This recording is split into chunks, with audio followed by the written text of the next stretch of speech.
इसलिए बाइबल कहती है जो परमेश्वर का वरदान है, उसका जो गिफ्ट है, उसने जो हमारे लिए वरदान रखा है एक, वो लिखा कि वो प्रभु यीशु मसीह में अनंत जीवन है। डायरेक्ट हमें नहीं मिल सकता।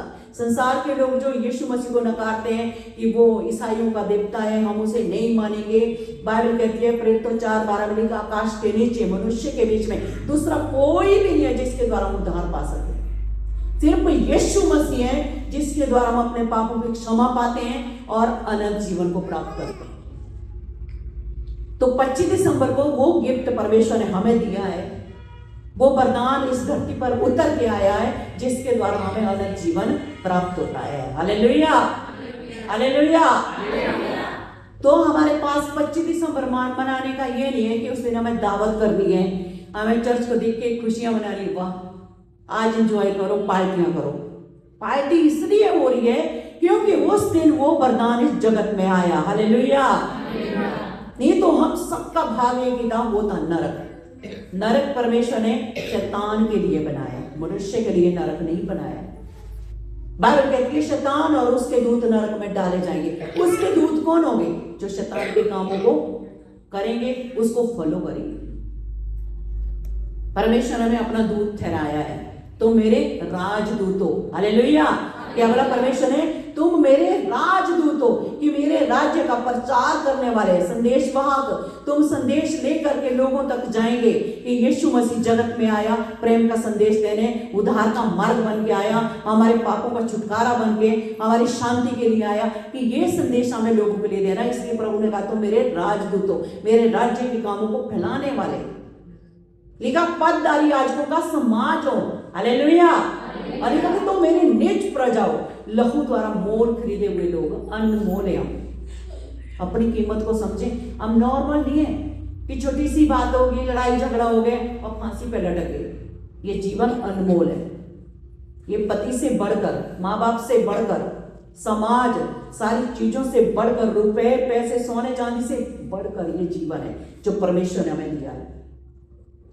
इसको ऐसे गवाओ मत, नष्ट मत करो बीड़ी सिगरेट शराब खैनी में, गुटके में, गाली गलौज में, तेरे मेरे में इस जीवन को मत गवाओ, क्योंकि बहुत कीमती है हम। हालेलुया। आपको अपनी कीमत का पता नहीं है, परमेश्वर को पता है।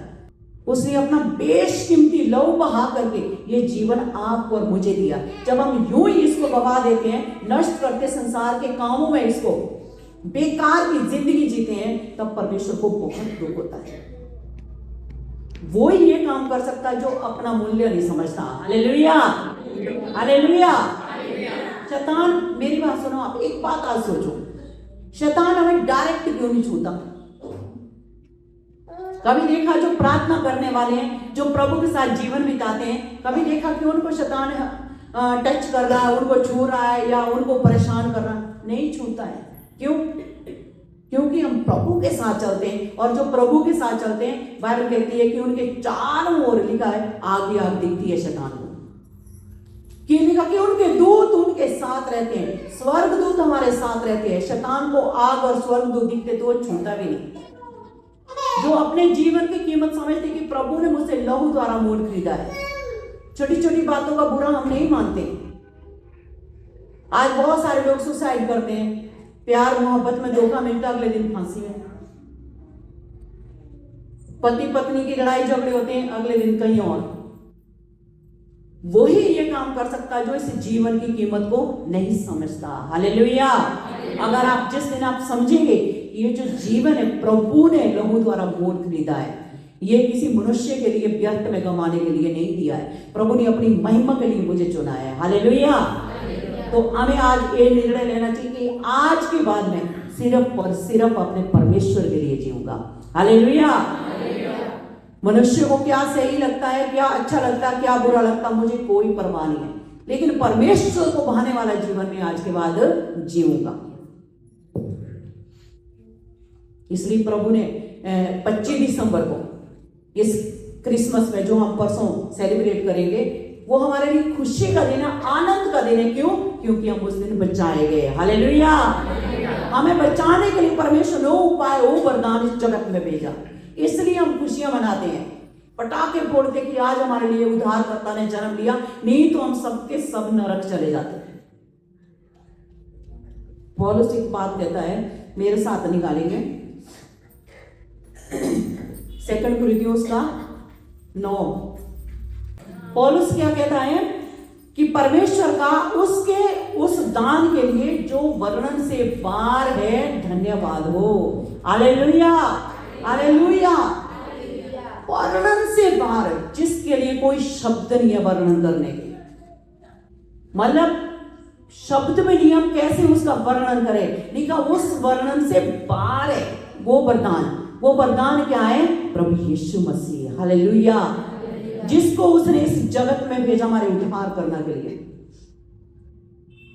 जिसके द्वारा मैं आनंद, खुशी, शांति, अवधि जिंदगी में लिए।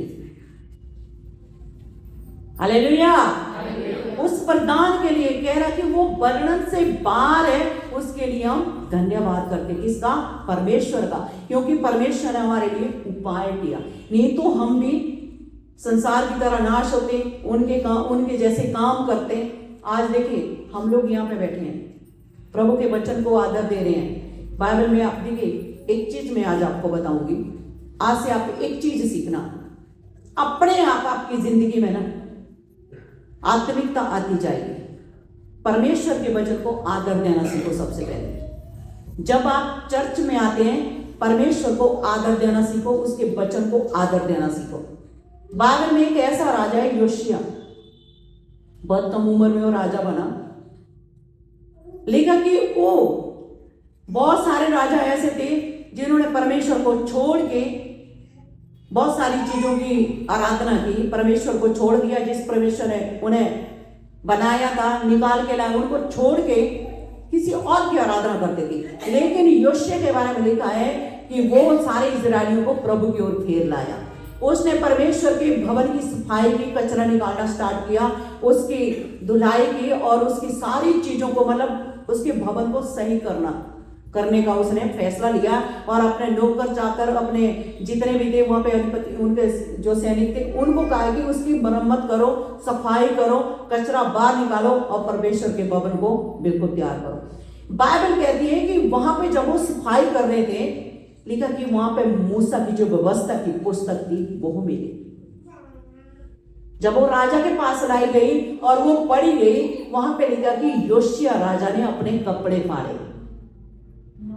उस वचन को, उस व्यवस्था की पुस्तक को, उस पुस्तक को पढ़ने के बाद जब उसे पता चला कि ये मेरे परमेश्वर की व्यवस्था की पुस्तक है जो कचरे में पड़ी है, जिन्हें लोगों ने, आज के राजाओं ने छोड़ दिया और दूसरी चीजों को मानने लग गए, तब लिखा कि जब वचन उसने पढ़ा, उसके सामने पढ़ा गया है, लिखा कि उसने अपने कपड़े फाड़े। हालेलुया, राजा हो गए। देखिए, कपड़े फाड़ने का मतलब ये नहीं है कि कपड़े फाड़ गई, मतलब कितना आदर, कितना पश्चाताप किया। परमेश्वर के वचन को आदर देना सीखो। किसी के मोबाइल बज रहे होते हैं, कोई बात कर रहा होता है, दूसरा क्या कर रहा है उसको करने दो। आप तो अपने आप को कहो कि मैं प्रभु के वचन को सुनने आई, आज मैं कुछ लेकर ही जाऊंगी। हालेलुया, आज मैं कुछ लेकर ही जाऊंगी। 10 वचन में से अगर आप एक भी लेकर के जाएंगे, वही वचन आपकी जिंदगी में कार्य करेगा। थरथराना, वचन को सुन करके कांपना। पुराने नियम में देखो, आप पढ़ के देखो, वचन को सुन करके कांप जाते थे, थरथरा जाते थे। नबी आता था ना लोगों के पास, देखते ही डर जाते थे, पता नहीं कौन सा वचन लेकर के आया है। हमारे अंदर भी भय होना चाहिए। हालेलुया। यहाँ पौलुस क्या कह रहा? परमेश्वर का उसके उस दान के लिए जो वर्णन से बाहर है, धन्यवाद हो, क्योंकि परमेश्वर का वो दान क्या है? प्रभु यीशु मसीह। हालेलुया, हालेलुया, कि जिसका हम वर्णन भी कर सकते। क्या क्या शब्द बोले, उन शब्दों से भी बड़ा है वो वरदान, वो गिफ्ट परमेश्वर हमें दिया है। और उसने ऐसा हमें माफ किया, जैसे कि मान लो हम किसी से कर्ज लेते हैं, हमारे पास देने की क्षमता नहीं होती, हम कैसे वापस करें। बहुत सारे लोगों की मैं यहाँ सुनती रहती हूँ, कमेटी उठाई होती है और कहीं कहीं से पैसे लेते हैं ब्याज पे, ब्याज दे दे के थक जाते हैं, लेकिन मूल नहीं चुका पाते। बहुत दुख होता मुझे बहुत सारे लोगों के लिए सुन करके भी। और फिर उनके पीछे जो जिनसे पैसा लिया होता वो पड़ जाते हैं, जीना हराम कर देते हैं। ऐसे मान लो हमने किसी से 1 लाख रुपए लिया है, और किसी ने हमें 1 लाख रुपए दिया है और फिर वो हमारे पैसों को क्या बोले कि चलो तेरे पास देने की क्षमता नहीं है, सारे पैसे मैं माफ कर देता हूं। कितनी खुशी, कितना आनंद होगा, कितना आदर करना चाहिए उस व्यक्ति का जो आपका 1 लाख रुपया जितना भी कर्ज आपने लिया है आपके सारे कर्जे को माफ कर दें। कितनी खुशी होनी चाहिए, कितना आनंद होना चाहिए, कितना रिस्पेक्ट होना चाहिए उसके लिए। वैसे ही परमेश्वर ने हमें माफ किया है। हमारे लिखा कि हमारे काम, जो हमारे गुनाह, जो हमारे काम थे ना, जो धरती पर जो हमने किए थे अब तक प्रभु में आने से पहले, मैले चित्रों के समान अनगिनत पाप हमने किए थे, कोई गिनती, कोई लिमिट नहीं थी, और परमेश्वर ने एक ही बार में सबको माफ कर दिया। तो उसके बारे में कैसा आदर परमेश्वर का करना चाहिए। हर संडे प्रभु की उपस्थिति में बैठना चाहिए, हर रात उससे प्रार्थना करनी चाहिए, हर एक दिन उसके वचन का मनन करना चाहिए, ताकि वो परमेश्वर का भय, वो सामर्थ तुम्हारे अंदर आए। हालेलुया। सिर्फ तभी नहीं कि अब मुझे मकान, मेरा मकान प्रभु बना दे, मेरा प्लॉट मिल जाए, मुझे मेरी नौकरी लग जाए। कुछ लोग तभी प्रार्थना करते हैं। बाइबल कहती है कि पहले उसके धर्म और राज्य की खोज करो, सारी वस्तु फ्री में देगा। जो जो आपको चाहिए वो तो फ्री में देगा, उसके पास वो सारी चीजें तो फ्री में आपके लिए। सबसे पहले उसके धर्म और राज्य की खोज करो, उसकी इच्छा को जानो कि परमेश्वर हमसे क्या चाहता है। तो 25 दिसंबर हमारे लिए सिर्फ खुशियों का दिन नहीं है कि हम उस दिन आके पार्टी करें। उस दिन सबसे बड़ी खुशी इसलिए है कि परमेश्वर ने उस दिन हमें बचाने के लिए उस वरदान को इस जगत में भेजा। हालेलुया। इसलिए हम आनंदित हैं। जब आप लोग चर्च आते हैं, खुशी से आओ। कोई पूछे कहाँ जा रहे हैं, प्रभु को आदर देने जा रहे हैं, प्रभु के पास जा रहे हैं, और प्रभु की आराधना करने जा रहे हैं। उसकी आराधना जिसने मेरे पापों को क्षमा किया। हम तो गुनाहों में थे, और जो ऐसा पूछे व्यक्ति जो पहले लड़ता था और उसको बोला करो कि देखो मैं कितना लड़ती थी आपसे पहले, मेरे प्रभु ने मुझे माफ करना सिखाया और प्रेम करना सिखाया। हालेलुया। सामने वाला लज्जित हो जाएगा, वो भी आपके पीछे आएगा। जब आप आज भी उसको देख करके मुंह मोड़ दोगे, कोई आपके द्वारा विश्वास में नहीं आएगा। हालेलुया। अपने अंदर झांक करके कभी देखो कि हम इतने गुनाहों में थे, इतनी गलतियां हम करते थे, इतने अपराध हमने किए, और परमेश्वर ने हमें कैसे माफ कर दिया। और आज भी जब हम प्रार्थना करते हो हमें प्रकाशन दर्शन देता है, उन बातों को हमें प्रकट करता है जिनकी हमें पता भी नहीं है। और हम फिर दूसरों को बताते हैं मैंने ये देखा, देखो ये पूरा हुआ। हालेलुया। हालेलुया। पहला यूहन्ना निकाले,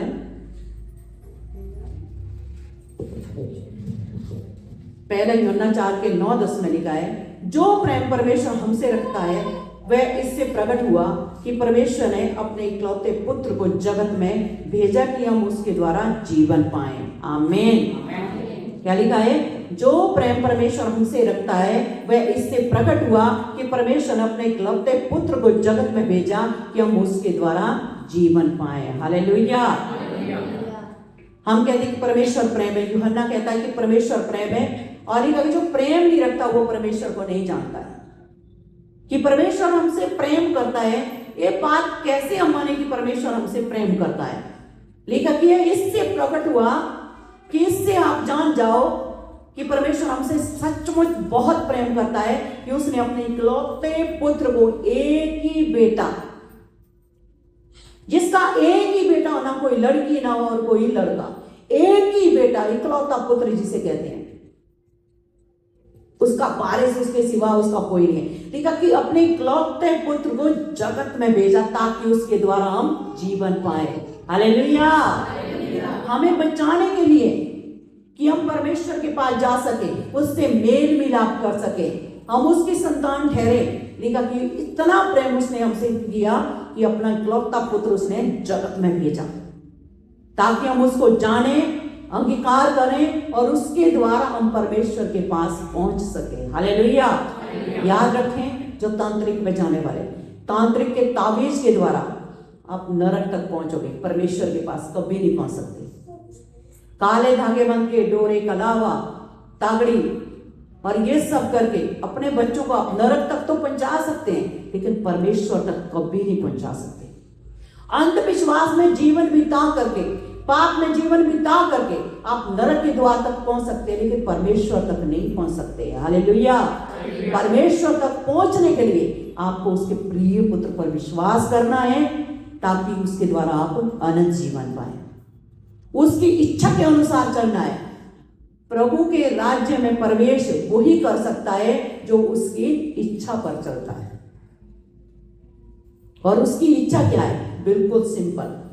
जो डॉक्टर आज एडवाइस देता है, गुटखा नहीं खाना, शराब नहीं पीनी, खैनी नहीं खानी, और आज तो डॉक्टर ये भी कहने लगे थोड़ा सा खांसो, धुआं नहीं, धूप नहीं करना, घर पे धूप नहीं चलाना। मैं एक बार डॉक्टर पे गई, मुझे खांसी हो रही थी, एलर्जी, तो कह रहे थे धूप बत्ती नहीं करना। मैंने वो हमने बहुत पहले छोड़ दी। Hallelujah, hallelujah.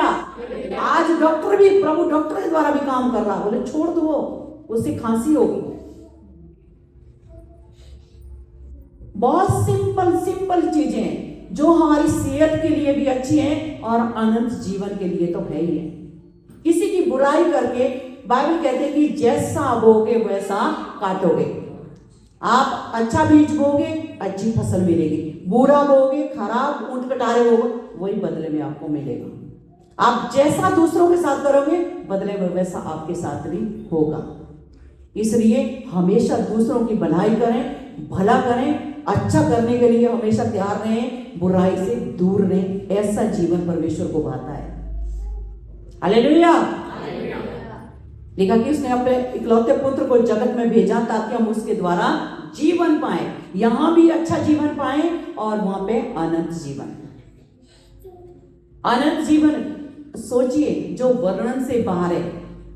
मैं आंख बंद करके कभी कभी प्रेयर में बैठी रहती हूँ, कुछ नहीं बोलती हूँ, सोचती रहती हूँ स्वर्गीय जीवन के बारे में। थोड़ी देर तो मैं अपनी कल्पना में खोई रहती हूँ कि ऐसा होगा वैसा होगा। फिर प्रभु को बड़ी दया आती है, वो बड़ा दयालु है, वो कहता बेटा तू अपना दिमाग इतना मत लगा, बहुत मेडिटेशन कर लिया, मैं बताता हूँ अनंत जीवन कैसा है। जब प्रभु दिखाता है ना, तो फिर आवाज भी बंद हो जाती है। देख के, उस दर्शन को देख के 3-4 दिन तक तो उसी में खोए रहते। ऐसा जीवन हो। Hallelujah, hallelujah. स्वर्ग सोचिए, स्वर्ग कैसा होगा, कितना सुंदर होगा, जो आपके और मेरे लिए प्रभु ने तैयार किया है। इसलिए किसी पड़ोसी, रिश्तेदार या किसी लड़ाई झगड़े वाले या दुष्ट लोगों की वजह से अनंत जीवन को मत खो, उसकी बातों का बुरा मत मानो, ना उसके जैसा अपना चाल चलन बनाओ। प्रभु के जैसा आपका चाल चलन होना चाहिए। जैसे यीशु मसीह का स्वभाव था, आपका और मेरा स्वभाव भी यीशु मसीह की तरह होना चाहिए। Hallelujah, hallelujah. इसमें 9 में लिखा है, क्योंकि विश्वास के द्वारा अनुग्रह से तुम्हारा उद्धार हुआ है और यह तुम्हारी ओर से नहीं है। आमीन, हालेलुया। क्या लिखा? विश्वास से लिखा, विश्वास के द्वारा अनुग्रह से तुम्हारा उद्धार हुआ है। हमने विश्वास किया है कि हाँ वो परमेश्वर का पुत्र है, वो मेरे लिए इस जगत में आया, वो मेरे लिए मारा गया, मेरे लिए गाड़ा गया और मेरे लिए तीसरे दिन जी उठा और आज भी जीवित पिता के दाहिनी ओर बैठा है और निरंतर मेरे लिए प्रार्थना कर रहा है। और मुझे विश्वास है वो बहुत जल्द हमें लेने के लिए बादलों पर आने वाला है। Hallelujah, hallelujah. लिखा विश्वास के द्वारा अनुग्रह से ही हमारा उद्धार हुआ है। इतना इजी नहीं है उद्धार पाना, अनुग्रह से। लिखा है वरन परमेश्वर का दान है। लिखा है और यह तुम्हारी ओर से नहीं वरन परमेश्वर का वरदान है। हालेलुया। ये हमारी ओर से नहीं है।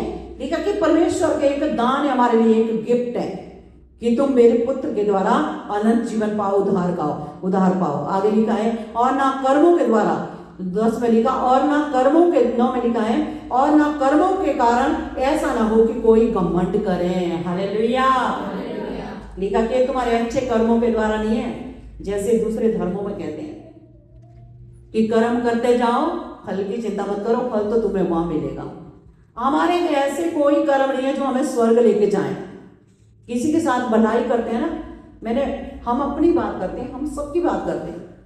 किसी के भी साथ आप भलाई करोगे, 4 दिन की करते, 5वें दिन अगर वो थोड़ा टेढ़ा चला ना सामने वाला, सीने गिनाना शुरू, मैंने इसके लिए ये किया, मैंने वो किया, मैंने ये किया, ऐसा किया, ये किया, ये किया था, कुछ भी नहीं था।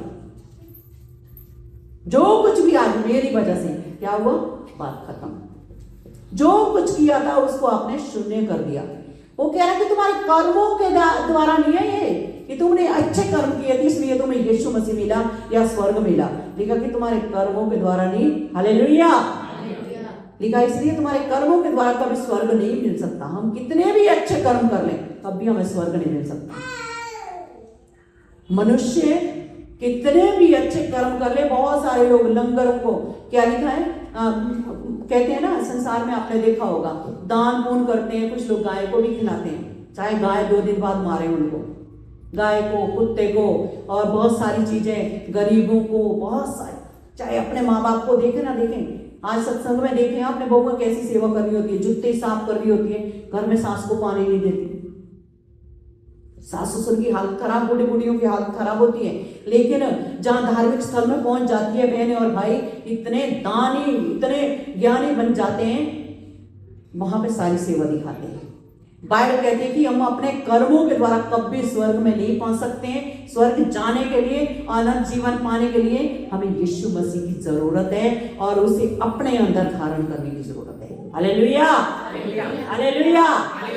अगर कर्मों के द्वारा स्वर्ग मिलता तो हमें घमंड होता, और हम उस स्वर्ग में क्या कहते हैं जब जाते हैं ना, और हम कहते हैं प्रभु ये क्या मेरे लिए पिछली कुर्सी नहीं, मैं तो आगे बैठूंगा।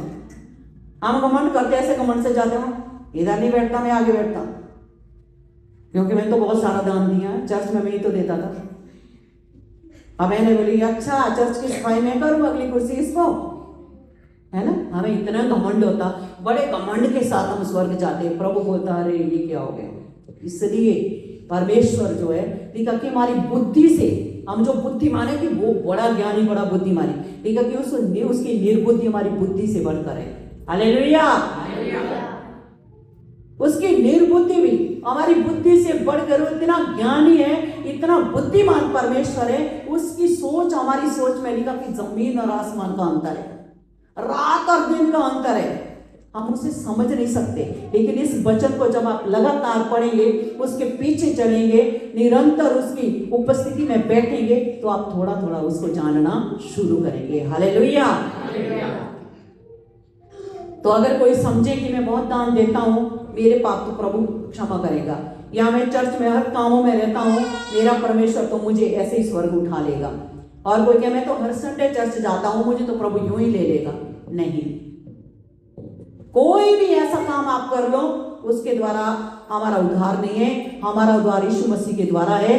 क्योंकि यूहन्ना 3:16 में लिखा है, क्योंकि परमेश्वर ने जगत से ऐसा प्रेम किया कि उसने अपना इकलौता पुत्र दे दिया, ताकि जो कोई उस पर विश्वास करे, हालेलुया, आमीन। लिखा कि जो कोई भी, वहां पे नहीं लिखा कि जो, कि सारे उस पर विश्वास, जो कोई, प्रभु जानता है सब विश्वास करने वाले नहीं है। अगर यहां 10 लोग हो और 10 के कर्जे माफ कर दिए जाएंगे, धन्यवाद करने कितने आएंगे? 10 कोड़ी थे, 10 के 10 को शुद्ध किया, वापिस कितने आए? कितने आए? 1। हालेलुया। इसलिए प्रभु ने बोला जो कोई भी उस पर विश्वास करे वो नाश नहीं होगा बल्कि अनंत जीवन पाएगा। पिता पुत्र का भार नहीं उठाएगा, ना पुत्र पिता का। हम सोचे कि पिताजी चर्च जाते हैं, वही हमारे पापों की क्षमा मांगेंगे, हम तो स्वर्ग जाएंगे। बाइबल कहती है पिता पुत्र का भार नहीं उठा सकता, हमें अपना भार खुद उठाना है। और यीशु मसीह भी कहते हैं जो प्रत्येक दिन मेरे पीछे चलता है, वो जो अपना क्रूस उठाता है और मेरे पीछे चलता है, हालेलुया, वही अनंत जीवन पा सकता है। अपने पापों की क्षमा में खुद मिलती है, दूसरों के द्वारा नहीं मिलती है। तो प्रभु के साथ हमारा कैसा रिश्ता होना चाहिए, कैसा विश्वास हमारे अंदर होना चाहिए। हम 25 दिसंबर और गुड फ्राइडे को मनाने वाले लिए, हमारे लिए तो हर दिन क्रिसमस होना चाहिए, हालेलुया। प्रत्येक दिन हमारे लिए, कि प्रत्येक दिन में प्रभु यीशु मसीह हमारे दिल में जन्म ले। उस दिन संसार में आया, आपके क्रिसमस में ऐसे उत्साह के साथ आना कि आज प्रभु मेरे दिल में जन्म ले। जब वो दिल में जन्म लेगा ना, सब कुछ बदल जाएगा। सोचने का तरीका बदलेगा, बोलने का तरीका बदलेगा, सुनने का तरीका बदलेगा, हालेलुया, देखने का तरीका बदलेगा। काम करने का ढंग ढंग बदलेगा, सब कुछ बदल जाएगा। क्यों? क्योंकि वो अपनी इच्छा के अनुसार फिर काम करेगा। जो हम करना चाहें वो नहीं करेगा, जो वो करना चाहे वो ही करेगा फिर आपके द्वारा। हालेलुया। और जब वो करेगा तो दूर से दिखेगा ये परमेश्वर का काम है, किसी बुद्धिमान मनुष्य का काम है। हमारे काम तो दूर से दिखते, हम कैसा काम करते हैं। घर बनाओ 10 बार चेंज करना पड़ेगा, और जब वो बनाता है वो एक ही बार में बना देता है। Hallelujah, hallelujah. इसलिए क्रिसमस तो हमारे लिए एक बहाना है कि उस दिन हम एंजॉय कर सकते हैं और अच्छा खाना खा पी सकें, अच्छे कपड़े पहन करके आ सकें। मैं तो कह रही हर संडे में अगर मेरा बस चलता ना, मेरे पास इतना पैसा होता, हमारे पास, हम हर संडे दावत करते हैं। और इतना हमें भी पता है खाने के लिए बड़ी भीड़ आती है। जिन जिन चर्चों में खाना मिलता संडे में, वहाँ पे लोग संभलते नहीं। एक बहन मुझसे मिलती है कि हमारे चर्च में इतने लोग हैं, इतने लोग हैं। और जब उन लोगों से मैं मिलती हूँ जो जाते चर्च में, उनकी ताबीज जमी भी है। क्यों? क्योंकि खाने को मिलता संडे में। हमारी भूख ऐसी नहीं होनी चाहिए संसारिक चीजों के लिए, संसारिक भोजन के लिए। आत्मिक भूख को बढ़ाओ। हालेलुया, आत्मिक भूख को बढ़ाओ। और हम मैंने तो ये बात मैंने तय करके रखी है, मैंने प्रभु से बात की, मैं प्रभु नहीं, मैं तेरी चाय तक नहीं पिलाऊंगी कि कोई भी लालच में तेरे पास ना आए, कोई भी लालच में तेरे पास ना आए, और जो आएगा उसको आत्मिक भूख के साथ तू लेके आ। हालेलुया। हमें आत्मिक भूख होनी चाहिए प्रभु के पास पाने की, स्वर्गीय वस्तु पर हमारा ध्यान होना चाहिए। तो उस दिन हम क्रिसमस को एंजॉय करेंगे, नाचेंगे। सब लोग नाचने के लिए आना, रेडी